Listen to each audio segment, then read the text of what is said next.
नमस्कार, बहुत स्वागत है आपका खबर कनेक्शन में। छत्तीसगढ़ विधानसभा में प्रदेश में बढ़ती ड्रग तस्करी को मामले को लेकर जोरदार बहस देखने को मिला। सदन में कार्यवाही के दौरान यह मुद्दा उस समय और अधिक गर्म हो गया जब पूर्व मुख्यमंत्री भूपेश बघेल ने बहुचर्चित ड्रग पेडलर नव्या मलिक का नाम उठाते हुए सरकार पर गंभीर सवाल दागे। पूर्व मुख्यमंत्री ने कहा कि प्रदेश में ड्रग नेटवर्क लगातार फैल रहा है और युवाओं को अपने चपेट में ले रहा है। ऐसे में सरकार की जिम्मेदारी है कि वह पारदर्शिता के साथ कार्यवाही करे और दोषियों के नाम पर सार्वजनिक करे। उन्होंने आरोप लगाए हैं कि जिन आरोपियों की सूची सदन में प्रस्तुत की गई है उनमें से नव्या मलिक का नाम शामिल नहीं है, जबकि यह नाम पहले कई बार चर्चा और मामलों में सामने आ चुका है। भूपेश बघेल ने सीधी तौर पर पूछा है कि आखिर वह नाम इस सूची में क्यों गायब है। क्या यह महज एक चूक है या जानबूझकर किसी को बचाने की कोशिश की जा रही है।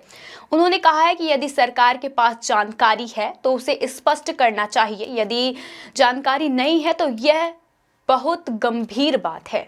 उन्होंने सदन में कहा है कि जनता जानना चाहती है कि प्रदेश में ड्रग तस्करी के खिलाफ सरकार की नीति क्या है, क्या प्रभावी कार्यवाही की जा रही है या फिर सिर्फ औपचारिकताएं निभाई जा रही हैं।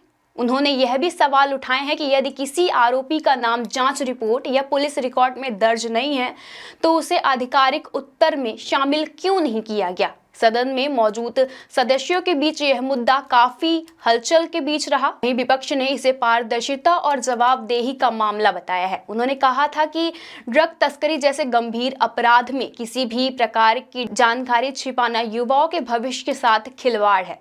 वही मामले पर जवाब देते हुए संबंधित मंत्री ने कहा कि उन्हें इस संबंध पर तत्काल जानकारी नहीं है। उन्होंने आश्वासन दिया है कि मामले की जांच कराई जाएगी और यदि किसी भी स्तर पर लापरवाही पाई गई तो आवश्यक कार्यवाही की जाएगी। वही मंत्री के इस उत्तर पर विपक्ष ने असंतोष जताया है और कहा है कि इतनी गंभीर मुद्दे पर जानकारी नहीं है जैसा सवाल पर्याप्त नहीं है। विपक्ष ने मांग की है कि पूरे मामले की उच्च स्तरीय जांच कराई जाए और यह स्पष्ट किया जाए कि आरोपियों की सूची तैयार करने पर कौन कौन अधिकारियों की भूमिका शामिल थी। साथ ही यह भी पूछा गया कि यदि नाम जानबूझकर हटाया गया है तो इसके लिए जिम्मेदार अधिकारियों के खिलाफ क्या कार्रवाई होगी। यह मुद्दा अब सिर्फ एक नाम तक सीमित नहीं रह गया है बल्कि प्रशासनिक पारदर्शिता और जवाबदेही पर भी सवाल खड़े कर रहे हैं। प्रदेश में ड्रग तस्करी के बढ़ते मामलों के बीच सदन में उठाई यह बहस आने वाले समय में और राजनीतिक रंग ला सकती है। फिलहाल सरकार ने परीक्षण करने और तथ्य स्पष्ट करने की बात कही है, लेकिन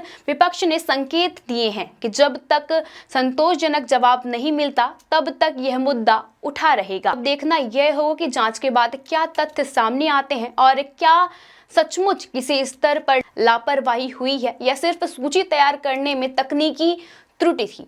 वहीं अब प्रदेश की जनता की नजर अब सिर्फ इस मामले की आगे की कार्यवाही पर टिकी हुई है।